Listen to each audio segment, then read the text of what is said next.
naman po yung aids to the habit of mind applied in lesson planning. So, observe. Sample objective niya is identify the shape that you can see from an animal. Figure, label the colors found in a painting. Describe the texture of a surface. Look for the lines in the contours of the flower. So, yung observe, titignan na lang kung ano yung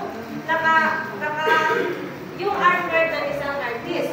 So, example ng activities sa classroom is ask children to zoom in on an object or use detective eyes and look for aspects that are not obvious. So, pwede kang gumamit ito ng magnifying glass, gano'n.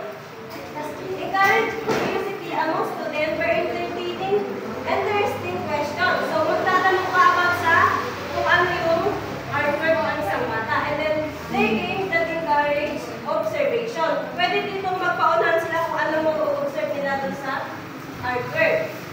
And then, demonstrate tools that help careful observation such as microscope, magnifying lenses, binoculars, and telescope. Ito na yung sinasabing pwede mo i-zoom in or zoom out yung isang art. And then sa envision, ito yung picture mentally, kung saan sample objective niya is create studies for illustrating all character.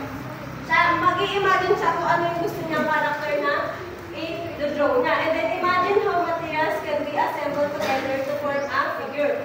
Mag-i-imagine siya kung ano yung babagay dun sa isang artwork niya. And then, plan the process of solving the problem. Example, how to assemble an 8-feet tower using only cardboard boxes. So, gagana dito yung critical thinking niya kung saan mag-iisip siya kung paano niya mabubuo yung isang cardboard box. And then, sa activities in the classroom, conduct visualization exercises by asking students to close their eyes and draw or build the final artwork in their mind. So dito is yung imagination. Initiate brainstorming among students, even a group or individual project. Show the process of how other artists envision in their work. So your envision is learning to picture mentally what cannot be direct, then observe and imagining new artwork and step bringing them to life. Next naman is develop craft. Yung develop craft dito is yung mga materials na gagamitin.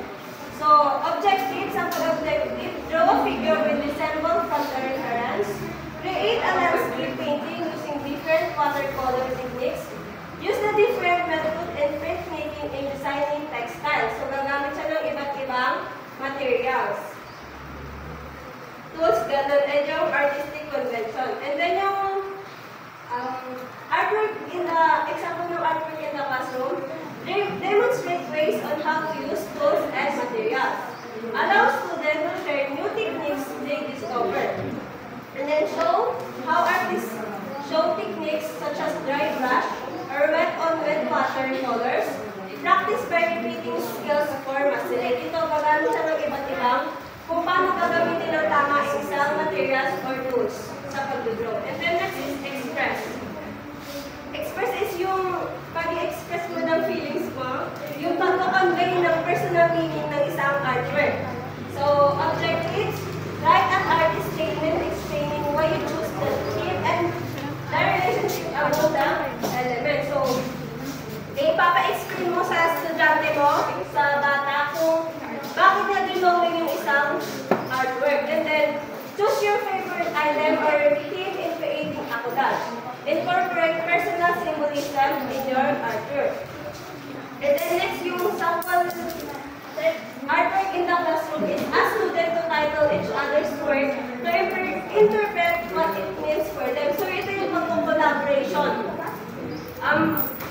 Example niya is mag-share siya ng magpapalitan ng isang estudyante ng artwork nila and then tatanungin ng isang bata kung ano yung gusto iparating ng isang bata. Next is provide a safe space to discuss personal meaning, ideas, feelings, and insights. So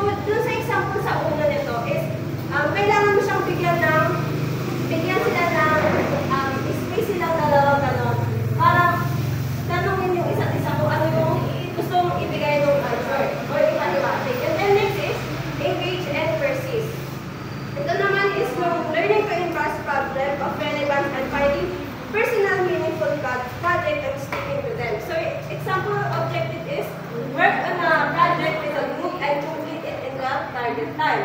And then choose a project or theme that you are passionate about and work on until completion. And then artwork, example sa loob ng classroom. And when working on a big project, let students take a break, slow down, and change focus on different parts of the work to reset and reduce frustration. So, wag mo hayaan yung mga estudyante mo na ang gawin yung ipagpatuloy yung gawain niya, kundi kailangan mo siyang pagpahingahin ganon. And then, break the process into smaller to child's work won't be overwhelmed and gain a sense of achievement after each small task. So, kailangan mo ding i-cheer up yung mga estudyante mo. Kunwari, pag nakagawa sila ng artwork nila, and then kailangan mo i-appreciate yung mga gawain nila. Next is stretch and explore. Sample objective. Stretch and explore, ito yung trying yung things, exploring, making mistakes, and learning from them. So, sample objective na is experiment with materials and figure out ways to work with it. And then take risks by trying out different ways to use a material or tools. And then identify methods that work for you, not according to one's preference.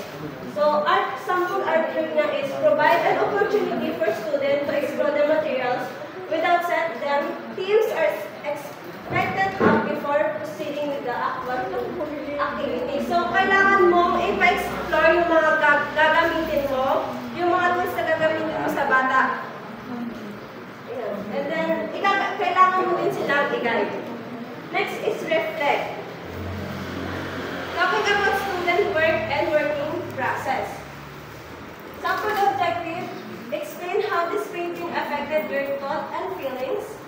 Write 3 words that describe how you felt throughout the art creation process, and evaluate the artwork by listening the aspect that you like and dislike and explaining the reasons why. And then sample activity. Set sample sharing time to students can focus on giving feedback and evaluating each other's work. And then provide opportunities on how students can relate to each other's work. And then set museum or gallery tours. Then ask students to write a reflection paper afterward that explain their feelings toward a specific word or the exhibit as a whole. So, dito naman is kailangan mo magbibigay ng isang bata ng feedback na kung ano masasabi na doon sa isang artwork. And then, kailangan mo rin mag-set ng museum or gallery para matulong ng mga ibang estudyante. And then, gagawa nila ng reflection paper. Then next is understand art and community. Yung domain niya is learning about what artistic make, kung ano yung ginawa niya. And then sa learning objective, list 3 concepts or techniques that you have learned from contemporary artists. Observe how other cultures use different designs to create pottery. And then sa artwork in the classroom, collaborate with the music or PE teachers by making props, costume, or artwork for performance project. And then invite professional artists to talk about their work or provide live demonstration about their technique and creative process.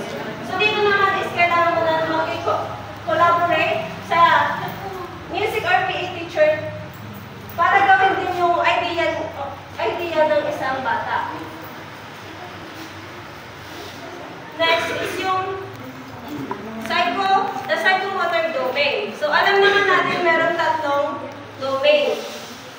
Cognitive, affective, and psychomotor. So nakafocus lang tayo dito sa psychomotor domain, which is yung skills lang. So that's the psychomotor domain by Simpson, 1972, targets the development of physical movement and is measured in terms of precision, speed, accuracy, procedures, or technique in execution. So yung psychomotor domain is naka-ano lang sa physical movement ng isang tao and then yung speed niya ng isang bata pala. So there are mainly 3 popular psychomotor Simpson. Each tackled the progress of perception and coordination, however, they differ in some aspects. So, meron din siyang set yung psychomotor. So, take note that term psychomotor is used and not just referring to motor because the skills involve how the mind process and create motor movements such as translating one's imagination and creativity into an output. So, hindi lang siya skills, kundi gagamitin din yung utak natin para magawa natin yung movement na kailangan natin. So, a summary of the version of the psychomotor domain by Simpson 1972, Dave 1970, and Harrow 1972. So, kay Simpson, meron ditong perception. Sa perception na to, observing sensory cues from this environment.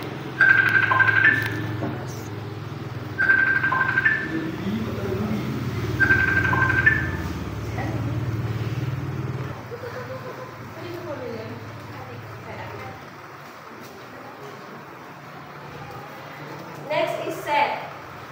Dito sa set is nakakalob yung mental, physical, and emotional readiness to respond. And then guided response, first trial will guided exploration, performing a skill by copying the teacher. So, ginaguide yun mga bata. And then sa mechanism, habitual responses retrieved from memory, performing a skill without guide. Ito naman sa mechanism, wala nang guide ang isang teacher. And then, kay Dave 1972, merong imitation kung saan mag-observe at kakopyahin yung, gagayahin yung performance. Next is manipulation. Performing a skill with guided instruction. Parang kay Simpson, yung guided response parang din sa manipulation, guided instruction. And then, precision, exactness and accuracy of performing skill from memory. Accuracy and of performing yung some precision. And then articulation, there are two or more skills combined, sequency and perform consistently. So articulation, dalawang movement to. And then kay Harrow, reflect movement, instinctive automatic reactions, basic fundamental movement, ito ay simple lang. Perceptual, adjusted movement based on environmental cue. Ito naman sa paligid ng isang bata. And then physical activities, movements requiring strength, endurance, agility, and vigor. Meron pa pala kay Simpson, complex overt response, series of responses, and produce procedures that are done proficiently from memory. Then adaptation, ability to modify responses to any specific situation. Na-adapt yung isang skill. And then origination, ito na yung totoong movement niya. And then kay Dave, naturalization, two or more skill sequence and perform consistently with ACE, automatic performance with little physical or mental effort. And then kay Harrow, skill movement and activities that are required efficiency. So, Dave 1970, a psychomotor skill is more applicable since it's involved naturalization of skills. But when it's come to the artistic process, si Simpson naman is hierarchy of psychomotor skill connect more to the creativity aspects since it's involved adaptation and origination as the highest level. So nakikita natin dito is yung T-Bully Girl at Lake Lohon, digital media. So makikita dito yung sa 8 habit of mind, which is yung observing, envision, develop, craft, express, reflect, and understand our community.